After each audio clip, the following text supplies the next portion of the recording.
At the end of the day is a quite commonly used and misunderstood idiom since it makes literal sense if used to actually refer to the end of the day.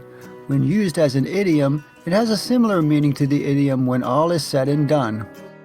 Many people seem to find this idiom irritating. Why this is so is anybody's guess, but it may be because they find it meaningless or cliched. However, many idioms are used so often they become cliches. To be fair, this idiom packs a lot of punch into a little package, even if it is not always clear exactly what is being expressed. Meaning of the English idiom at the end of the day. Also used in the end. At the end of the day means in the end, once all things are taken into consideration, and regardless of whatever else happens or comes up, the final point is. Usage of idiom. At the end of the day, or its variant in the in, can refer to any period of time or process, etc., and does not have to refer to an actual period of one day. The best way to understand this idiom is through sentence examples. Examples of use. I know everybody wants their opinions heard, but at the end of the day, the main problem in the store is inventory control. I decided to buy cheap paint at the hardware store, but at the end of the day, I ended up spending more money and having to repaint twice as often.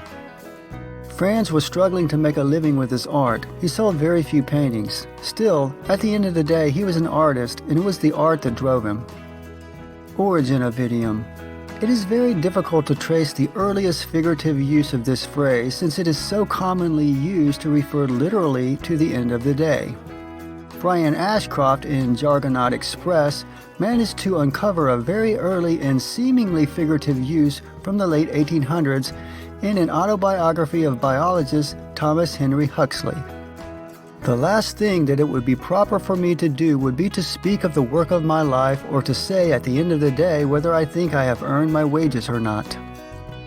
Huxley does seem to be referring to the end of his life or career and saying the last thing it would be proper to do in terms of my work would be to say, when all is said and done, whether I have earned my wages or not. When the expression became common is, however, unknown. It was in use by at least the 1950s. If you liked this video and found it helpful, please help me by giving it a thumbs up and leaving a comment. And if you want more new idiom videos like this one, subscribe and use the bell notification icon.